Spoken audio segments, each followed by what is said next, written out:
What is going on, YouTube? Welcome back to Living Life Fast, and guess who we have on the show? Man, like Calvin. That was a good intro, Hey, man. come on. I should be walking into a wrestling ring now, shouldn't I?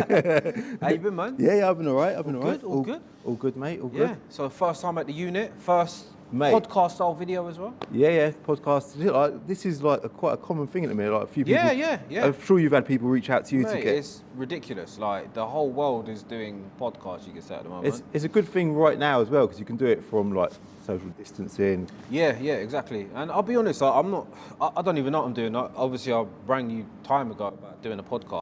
It may not happen all the time, but you know, if there's ever opportunity, I'm gonna maybe do it for other people. It's a nice bit of content, isn't it? Nice bit of content, mate. Yeah. Today we're doing the Calvin story. It's the story about Calvin. We want to know everything, Calvin, from the beginning. Dig deep, yeah. Everything, bruv. So let's. I mean, I ain't even got questions ready for you, but I mean, we'll start off by maybe asking your name, your age, where you was born. Yeah. So my name's Calvin Fair. I was born on 18th of July 1987, so I'm 33 years old.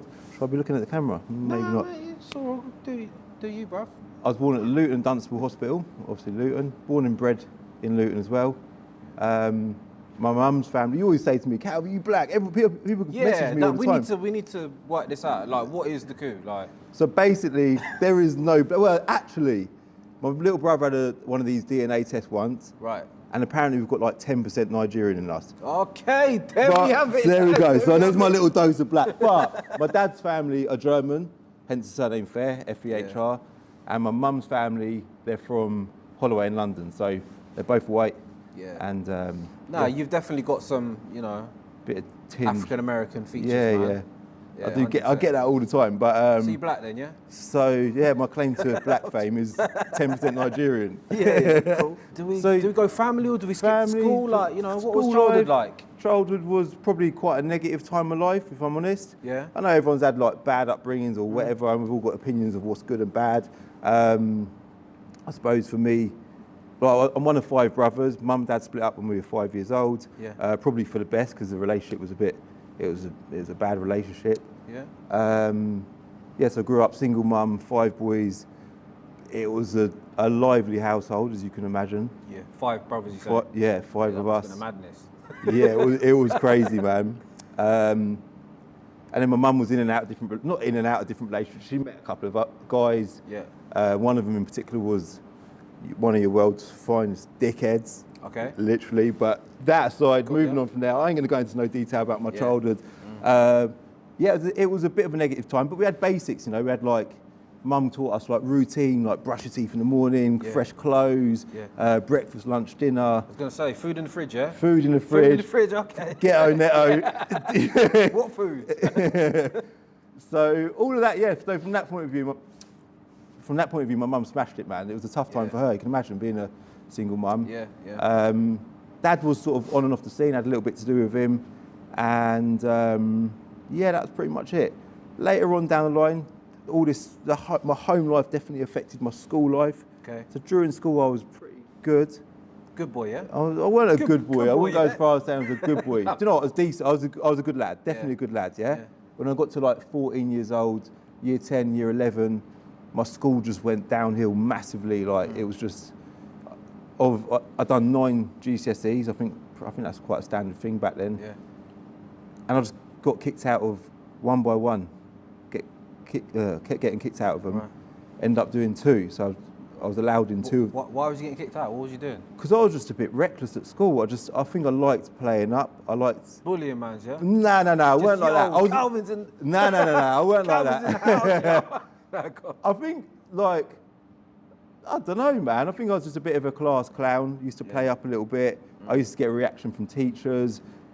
The other kids in the class would sort of like the fact that Calvin was in the class. Maybe it would sort of entice me to play up a little bit. So he was the joker? I was a bit of a joker. A bit of a joker, yeah. And then at home, because home life was it weren't too great. I just felt a bit careless, innit? Yeah. So getting kicked out of lessons for me was quite cool, which is, don't do that, kids, yeah? Don't. It ain't cool, but I felt like it was cool, yeah?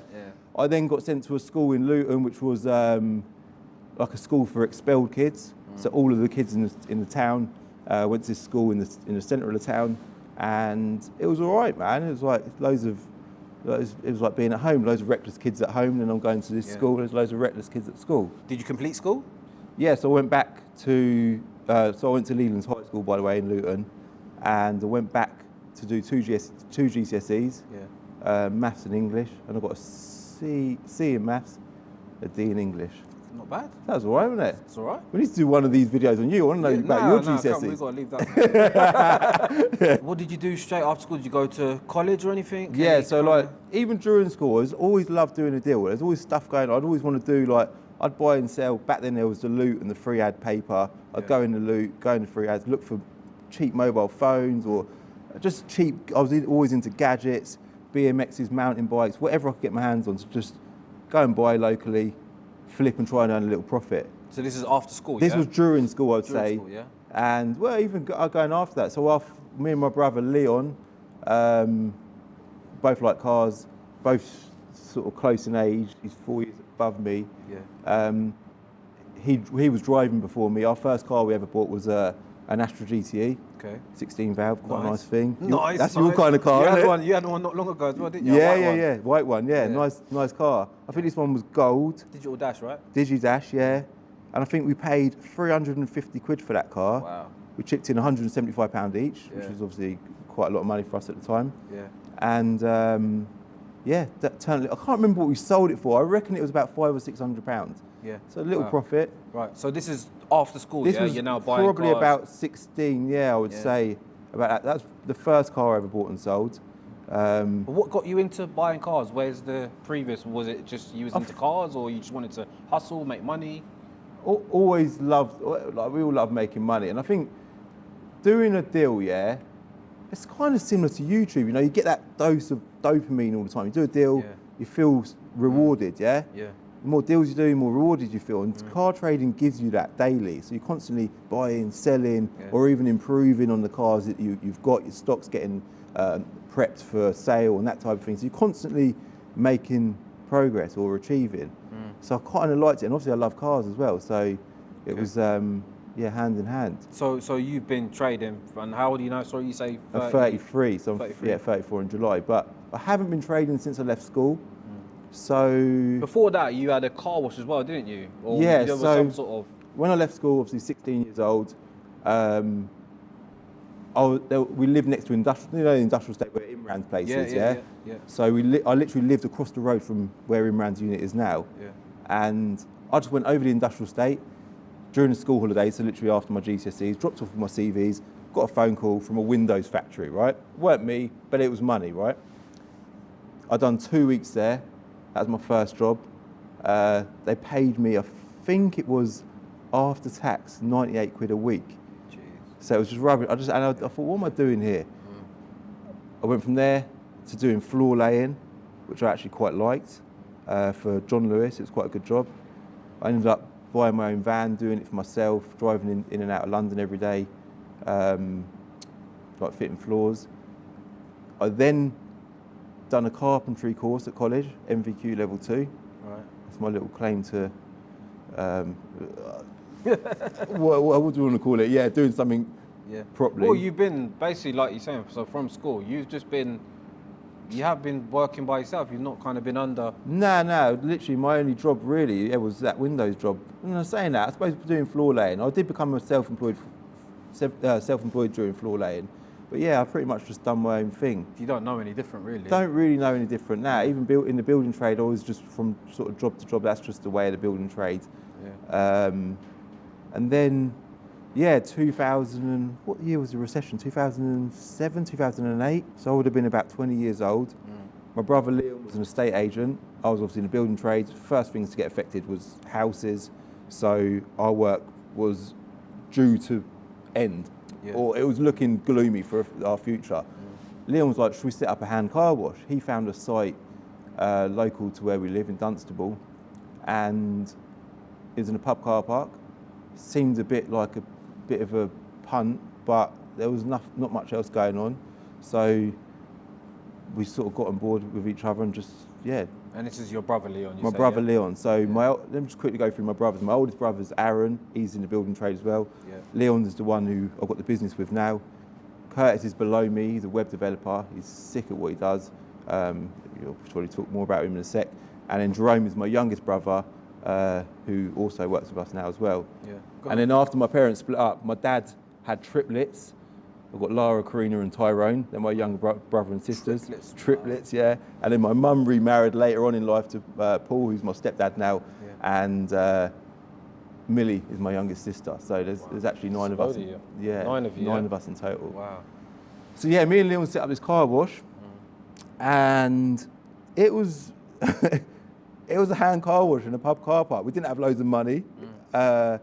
We set it up on a real tight budget, maybe £1,000 or something. Bought a jet wash and just got cracking with it. Some days we wouldn't earn any money because it was, it was growing a fresh business from a place that hadn't had this set up before. And I would say about that time we sort of started buying the odd car off of customers. So a customer would come to get their car cleaned, to get it photographed, to put it on eBay or whatever. And we'd be like, oh, you photographing your car to sell it? And they'd be like, yeah. How much do you want for it? And we'd get a deal done, buy it, and advertise it on the side of the car wash for sale. Jeez, okay. So we're sort of washing cars and then selling cars off the side of the car wash. Then what we've done, because I always had a van from being in the building trade, is we got my van stickered up, and we've done, our car wash was called Splash Car Wash. We've done splash window cleaning. Right. We've done loads of the leaflet drops locally, £1 a window. I used to go out in the day when the car wash was quiet and just wash windows locally. Little way of just increasing that income overall. So one day at the car wash, I had a customer come down, and he was like, I got friendly with him, nice guy, he's a regular customer, and he goes, Cal, how comes you're washing cars anyway? When you've got a van, you've been in the building trade. So just something we sort of leant back on, and it's been all right. And he goes, I'm a locksmith, maybe you should consider getting into locksmithing. So I did, I've done a course, non-destructive entry. This is crazy, man. So you've done from car wash to trader, you've been a locksmith, a carpenter, building site. Literally, just bounce from job to job. So now you're a locksmith, so now you can rob people's houses and pretty much professional. Yeah. Watch it, mate. Yeah, I'm going to come around your house later. Yeah, nah, leave me. Take all your jewellery. Please, mate. But yeah, go on. So you're now a locksmith. So I've done the locksmith thing, and I loved it. But again, what was good about locksmithing? So we had the car wash, which was our base, and I could just leave and go and do a job, come back. Yeah. And by the way, the car wash moved from site to site, so we had problems with our first landlord. He was just one of them jealous idiots in life. But yeah, the car wash was always the base. If I wanted to go out and do a locksmith job, I could come back, get back on board with the car wash. So it worked out really well. I think we was just washing a lot of cars for local car traders, and we kind of wanted to just do car trading. So we faded out the car wash, started buying cars. No, what happened was Leon set up a car trade business with his friend in Markyate, which is in St Albans. Yeah. Little car showroom.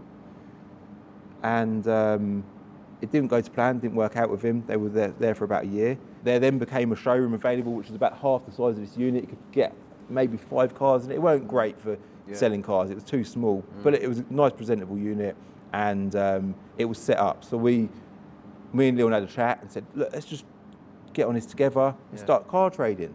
We'll keep picking up a bottle of water. And So yeah, we've done that, and it was good. I slowly faded out locksmithing because the car trade thing become quite demanding. We always bought privately, so we'd sell in the day and buy in the evenings. So we'd find cars privately in the evenings. We didn't really like buying from auctions just because, you're bidding against other traders and stuff like that. It just didn't feel like a good way to spend your money. So we go out, buy privately, bring them back, get them prepped up, and put them up for sale. We pretty much outgrew that unit in no time, took a yard on down the road, outgrew that, and the car trade from then just continued to grow. Yeah. We opened up the car buying shop in Dunstable. You've been to the first one, haven't you? The little unit, Again, just to encourage buying more cars, and we started Binker back then, which was just a spin-off of the car buying shop, really. It was just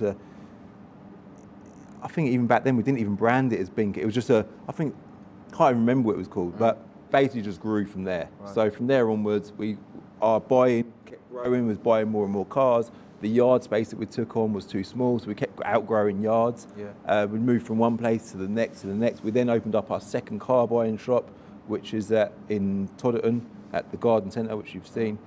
The car business just kept on growing. And I think for us, a lot of people say, like, how do you buy and sell so many cars? What was, because you said to me the other day, what was like the time when it started smashing it?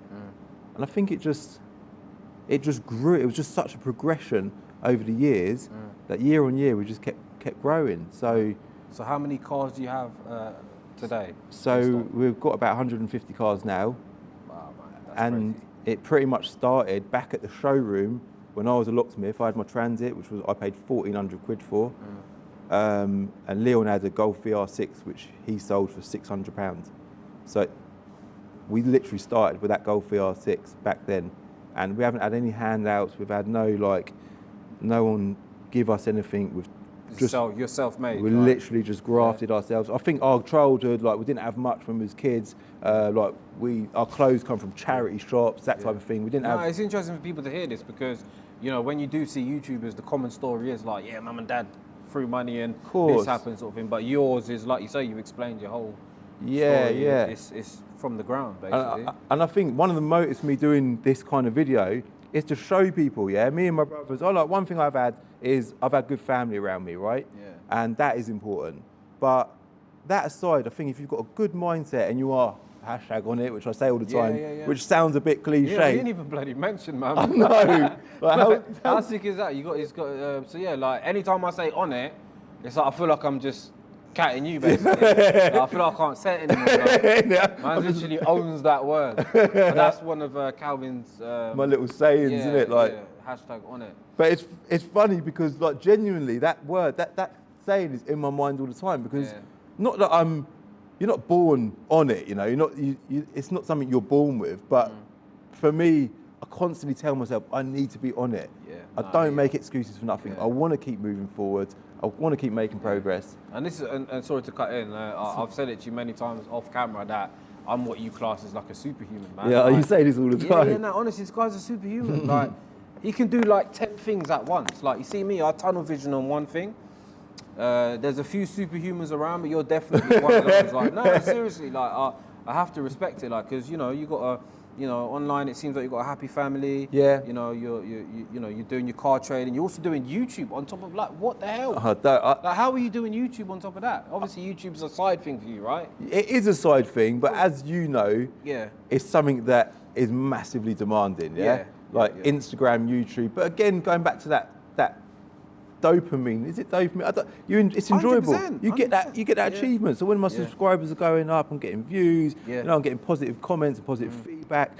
And you're just saying you like we're filming. We love camera gear. We love editing, don't we? We love filming. That whole thing. I kind of found something that was almost against the grain for me. Like, I wasn't clever at school. I weren't about sitting in front of a computer. And I'd found this thing that I allowed me to create online and display and entertain to lots of people. And I just think... So what reason did you start YouTube? What was your intentions and mindset? Because you was doing your car trading, you was doing well, wasn't you? Yeah, I think what motivated me to do it, like, I suppose I like being productive. I think that's first things first. I like getting up and being busy. I like having stuff to do. And my car business is very demanding, as you can imagine. Less so now for me, luckily, because I've got a very good team on board that pretty much don't let me do much. You've got like 8 Oscars, basically. Literally 8 Oscars. But so yeah, that's good. And I think what was my motive? I think I said to you that one year, you know, you have that gap between Christmas and New Year where there ain't much going on in life. Everyone's chilling out, eating, drunk, whatever. And there ain't nothing keeping you too busy. Your mind starts ticking. You think, New Year's coming up, what am I going to do this year? And I think this must have been I think my little boy was nearly 1 year old. So I had him when I was 26. I was like 27-ish. It's about 5 or 6 years ago. And by this point, I'd already uploaded a few videos to YouTube. I enjoyed it. It was nothing I really fully committed to. And I thought, two things I've always wanted to do was being a YouTuber, not necessarily being a YouTuber, but pushing that journey harder, and being a boxer. I've always been into boxing as a kid. We've done a bit of boxing. I went through a bit of a stage in my life where I was getting involved with... Knocking man's out. Yeah. We were probably a bit deep for YouTube, but I went through a very negative chapter in my life where I was... Your nickname was like Sparks or something? Sparks, that's it. Yeah, I used to react in the wrong way to a lot of situations, overreact, in bad. But going back to the whole childhood thing, that kind of is what sparks to them. Yeah. Sparks that, But so it was either boxing or YouTube, and I thought, you know what, I want to push this YouTube thing. Yeah. And I did. I started doing, I think that was when I started doing that Sunday at 7 thing. Remember I used to upload every Sunday at 7? Yeah. That was pretty good. Done that for a couple of years. But the motive, that was the question. Because obviously it was car related. You're a car enthusiast, right? Yeah, I think I used to obviously Top Gear growing up. We used to watch that as kids. Yeah. Mike Brewer, Wheeler Dealers, or it was called Deals on Wheels, I think back then. I used to watch all of that. I think being on telly, being a car reviewer was something that I was kind of interested in or always drawn to. Being a petrol head as well, like working around cars, filming cars. I suppose it was just a package of something that gave me satisfaction. Well, like I say to many people, like you've got an opportunity to have your own TV show almost, haven't you? Literally, like, yeah. That's what I started. I'm like, what? I can have my own show? Like, it's just why would you not jump on, sort of thing? Yeah, it's amazing. And I started doing it, and moving on today, you're absolutely smashing it. It grew, yeah. Hundreds of thousands of views. Yeah, it's mad. And you're like, and your audience absolutely love you. I mean, you radiate positivity. And you've got loads of traders, I suppose, probably getting in contact now, looking up to you. And I've got a relationship with a lot of traders now, and it has just been nothing but a positive journey.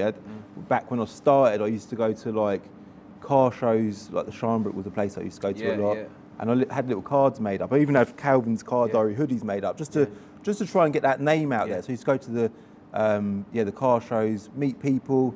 I'd met Chiro, the guy that owns the Sharnbrook. He said, Calvin, come along to any shows you want. Nice guy he is, man. Proper nice guy. Yanni and Lenny, obviously Lenny the geezer back then, but Lenny .urban now. Lenny helped me massively on like my beginning part of my journey. And I just started connecting with car people, you as well. I think it was about that time me and you got friendly. And and it is nothing but positive, isn't it? It's good. It's good to be able to create. I do like filming, not to the extent, you're a different league. Nah, Calvin loves filming, man. You're OCD, man. No, you're OCD as well, man. This guy's got some serious levels to your editing, bro. You know what I mean? Like, for me, I'm definitely getting back into, like, putting more effort into the editing. I've noticed. It's not that I got lazy, it's just, you've got to become efficient. Like, you at the moment, what do? You dedicate to 2 videos a week, right? 2 videos a week, so I upload every Wednesday and Sunday at 6 o'clock. Just because there was a point in time, I started doing Diary of a Car Trader, didn't I?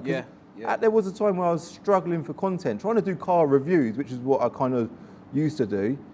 It's hard. And I used to think, why don't I just vlog what I'm doing? So I'd vlog buying cars, and I started doing Diary of a Car Trader every Wednesday and Sunday at 6 o'clock. Kind of took off, didn't it? It did. Some of the episodes, didn't it? Like, you was getting some serious views. Like. It was definitely a turning point on my channel. And again, when something's going good, you feel more enticed to do more. So the journey just continued. Like, I don't have any viral content. I don't film the most amazing stuff in the world. It's just my daily life, and it's a very good sort of tick along channel, and it keeps me busy day to day as well. So I just don't know how, like, you must, I said it before, you must think and just do it. Like, there must not be a second you're procrastinating. You must just be doing shit just constantly 24/7. Like. I think I just like to keep busy. I like to be productive. I sort of travel light. I've got my camera bag with me everywhere I go. Make sure everything's charged, all my SD cards are formatted. So I've got my cameras with me, I've got a tripod with me. So wherever I am, I can film. That makes it convenient for me. So if I'm going to work, I've got a car coming in or whatever, I can literally film anytime, any day. Even that's a mission, like prepping your camera bag. Prepping my camera bag, you don't understand, like YouTube is a myth. Like you must have to charge your batteries, get memory cards ready, like your lenses, you're not just filming on the GoPro, are you? Like, no, got it, got my whole kit in that bag. I can't take all the credit, man. Like my brother Leon is my business partner. He's unbelievable. He's supportive. He encourages me. He's even from day one. Our journey. It's been a tough journey. Yeah, doing this business. Like even watching the pennies as you're growing, trying to reinvest back into stock all the time. That's obviously priority. And my dad. One thing I haven't mentioned is when I was 21 and we had the showroom going back to Mark 8. At that point in my life, I hadn't seen my dad for a little while, and I started seeing him again. He was at a bit of a negative time of his own life, and he was looking for work. And we was like, Dad, why don't you get on board and be our salesman at, it wasn't Binker at the time, it was called Car Studio. And so my dad got on board and he works for us. That's insane, so you give your dad a job, man. Like, that must have felt amazing. It's amazing. To provide a job for a family member, do you know what I mean? It is cool, yeah. And like Dad as well. It's Dad, yeah. And like it was a mature faith. Me and Liam were young looking lads. We were selling like Evos and that back then. And it was brilliant. The customers loved him. He loved work. He loves cars as well, which is brilliant. And he's now our manager at Binker, which all these years later, it's worked out really well. And despite crazy. So you work with your dad. Yeah, it's wicked. And even though we had our negative times growing up, it's all positive now, man. And then my little brother Jerome, he's the Binker retail manager. He does our finance. He does our buying as well for the car buying shop. Right. He's absolutely amazing. And my brother Curtis, who is the web guy, he's building a platform that we've been working on for a couple of years now, and he's now grown a team of web developers, which is another sort of spin. It's his own thing now, and we're growing that in the direction we want to go. It's like you lot have got a proper operation going on in the background. And it's all family. Well, it's not all family. We've got other people that work with us as well. But the family run everything. Family, yeah, it's all family. And like I say, outside looking in, I can see why people think, God, Calvin's a superhero. It ain't all Calvin. Yeah, I know you've got to give credit to, like you say. Everyone deserves credit, but I do a lot. It's not. No, 100%, man. As I say, I respect it to the highest level, man. What do we move on to? Since your YouTube taken off, how has that affected your business? Has it like taken the business to another level? Because I'm seeing you doing like this RS7 here, which is obviously bought from a customer, right? Yeah. From the channel, or? Yeah. So I started doing these episodes of subscribers' cars, where a customer will come to us. We buy and sell a lot of cars to subscribers, and. Like you see positive feedback online, you go check out a business online, you see their positive feedback, it gives you reassurance, it encourages you to use that business, My YouTube channel is basically almost one big feedback for my business. So when people watch, they must think, well, this guy, they make an opinion, good or bad, whatever it might be. And some people think, when I buy a car, when I sell a car, I'm going to go to these guys. And we do buy and sell a lot of cars in that way. And now I started doing these episodes of subscribers' cars where I'm pointing at the Audi here because I've done one on that recently, and subscriber will get in contact with us, want to sell their car, they pop down, we'll do a deal, do it all on camera as well, and upload the video to YouTube. So it just shows transparent, it shows people the flow of a car sale, how we function as well, things that we're going to pick fault with, like used cars have got issues, and how we work, paying for them and stuff like that. So crazy. Even for a video, it's amazing. For the business, it's amazing. And no, you're just winning, basically. You're winning, bro. Like, me and Calvin, like, by the way, we chat so much off camera. Like, the main thing is efficiency, right? Efficiency is the biggest word. It literally is. It's so important to be efficient. Trying to create some sort of efficient, engaging content is the winning. It is. You're winning. It's a winning formula. There's a lot of YouTubers I watch that, they don't put, it's no digs at all, but there's some people that don't make an effort with their production, but the characters, their personalities are so engaging. They just look at the engagement. That's what you need. When you've got that winning combination of engagement and efficiency. And efficiency is so important. Like you said, and your business on top of that, I'm just going to work every day with my little camera bag and seeing how the day unfolds, and generally there'll be something there for me to film. So I ain't really got to go out my way to do anything, and I can edit at work. I've got an office at home as well, so I can edit at home. And the work rate and the efficiency is just top. So you're basically filming and editing your own videos. Like me, you've probably got people that jump on here and there. And But you're doing the bulk of your work, I just do the whole thing. I've had people get on board and help out in that. They've been good. More than good enough, like brilliant. But I just... Falls back down to you, doesn't it? Yeah. You have to be reliant on yourself, innit? Yeah, I like to just be in full control and just doing my own edits myself.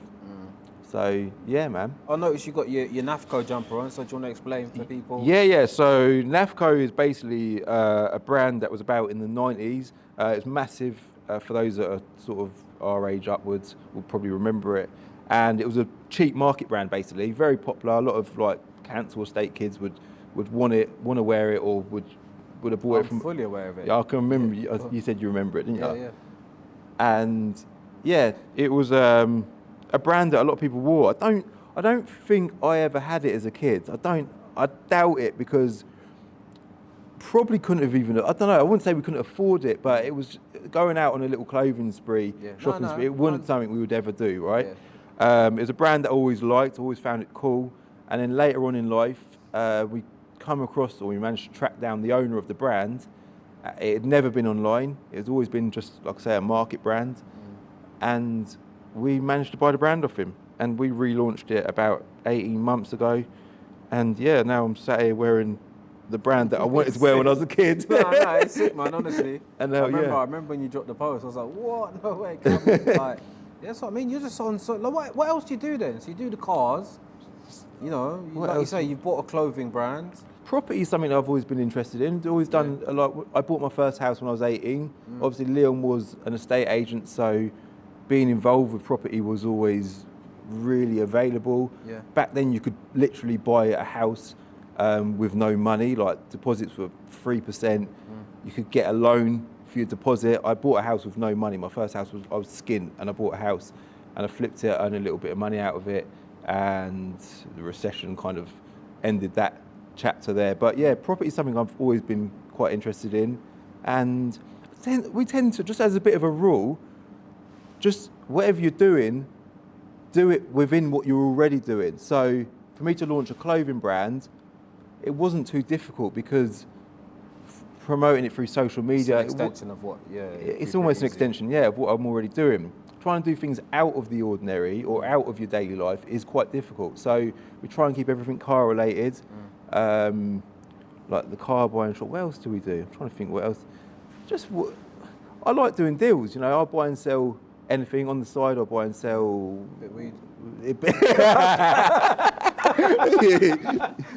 No naughty stuff. Probably cut that. So what kind of advice would you give for any upcoming, I don't know, car traders maybe, or just you know, I look at you as the money man, innit? Like, I ain't the money man. I'm on my journey. I may have clickbaited this as how Calvin made his billions. I don't know. You probably have. It could be. Do you know what? I've got loads of little rules within myself, right? Keeping busy, keeping productive, eating well. I train every day. Like I do 10,000 steps a day. I've got access to, my friend's got a little gym in his garage around the corner from my house. Obviously at the minute gyms are closed. Yeah. So I would normally be in a gym, but keeping fit, keeping healthy, mentally strong. If you've got any insecurities, any negatives, anything within you, work on yourself, man. And being positive. Everyone says be positive. I always say don't be negative. Don't watch negative shit. Don't surround yourself with negative people. Don't talk about negative stuff, and then you'll find yourself just being positive. There's a guy called Tony Robbins, an American guy. Have you heard of him? No. He does like positive speaking. Just watch a few positive videos. It sounds crazy, but it's basics. It's literally basics. He done a thing talking about a mental diet. Go on a mental diet for 7 days. Like you go on a physical diet, you will eat clean for a period of time to lose weight. Well, people neglect their brain, their mind. And the mental diet basically consists of don't think negative, don't talk negative, don't be negative for 7 days. If you ever get a negative thought come into your mind, don't let it even escape your mouth. Block that thought out and be positive. Just little things like that, trying to keep upbeat and just keeping on it. Keep on it, man. In a nutshell. But what about, like, would you say the car trade still something for people to get into? So the car trade, At the minute, it's quiet because obviously lockdown and stuff. I've got 100% confidence it's going to come back and it's going to be as good as, or if not better than it's ever been. Used car market in particular is going to be brilliant. New car sales probably might suffer a little bit, but yeah, the used car trade's brilliant. The negative with being a small car trader right now is 15 years ago, a private seller used to go to their local car trader to sell their car, or they'd try and sell it themselves on in the local paper. Whereas now, generally, a private seller will go to a nationwide car buying company. So that takes that bit of stock away from the local car trader. That car will then go to a local auction, and it will attract loads of car traders who will all fight over that car, bid against that car, and they'll pay over the odds. So you've got a private seller, you've got a trader, and then in the middle, you've got all these people earning money out of it, right? I'm trying to create, or I have built a system, I say I, as a family, we've built a system. The face of it is the car buying shop. The back end of it is called Enter Reg. And we've built a system that's like a lead generator. It's a stock keeping system. It's a management tool for small car traders. I'm not saying it's just going to be for small car traders. It will suit main dealers and stuff, but it's unique in the car world. And what it will do is it will link private sellers to local car traders, which will mean that local car traders, all this business that they're not getting at the minute, they're going to get it back. At the minute, we've got a few franchisees on board. They're actually licensees, and they're all working with the system. It's brilliant. It's brilliant for the customer. It's brilliant for the car trader. Right now, so my plan for this year going forward is we're almost ready to launch this system. We've been working on it for a bloody long time. It's exceptional. We've been using it ourselves for the last couple of years, and it's absolutely brilliant. Being a car trader right now, going back to your question, it is tough. Going up at your local auction, bidding against all these car traders to try and buy a bit of stock, to bring it back to prep to try and earn a little profit out of, that is very difficult. I've never liked buying from auctions. Not to say that you can earn a good living buying from car auctions, but it's all in the buy-in. And if these private sellers are going to point A, underselling their car, because that's what they are doing, and then it's getting to point B to point C, and then finally to point D, which is the car trader, there's a big gap there that needs to be bridged. In reality, you're better off buying all of the cars yourself, and you'll earn money out of every single car. Whereas with us, by doing it as a franchise type system, it's a lot less profitable. But I'm a small car trader, right? It has been a tough journey. Lots of people message me all the time, like, I want to get in the car trade, I want to be a car trader, or I am already a car trader, but I'm struggling to buy stock. This system is like nothing else. In the car world, you've got eBay, Auto Trader, Gumtree, all these places to sell your car if you're a trader, but you don't have somewhere to go if you want to buy cars, other than the auction, but that system's expensive. You've also got to pay auction fees on top of your high bids. So when is this launching then, sorry? I reckon in the next couple of months. Okay. Yeah, we'll have it up and running very, very soon. So me, man, it's just like one thing after another, guys. Calvin's just on it, mate. Mate, this system, on it all the time. And yeah, I think there was one thing that we've spoken about before is you actually got contacted by Frank Bruno, didn't you, when you was younger? Yeah. So the story there is, so back when, like I said, when I was in my 20s, going out in Luton, drinking, I definitely had anger issues. Like I said, I was reacting negatively to someone would barge into me in the bar, and I'd react, right?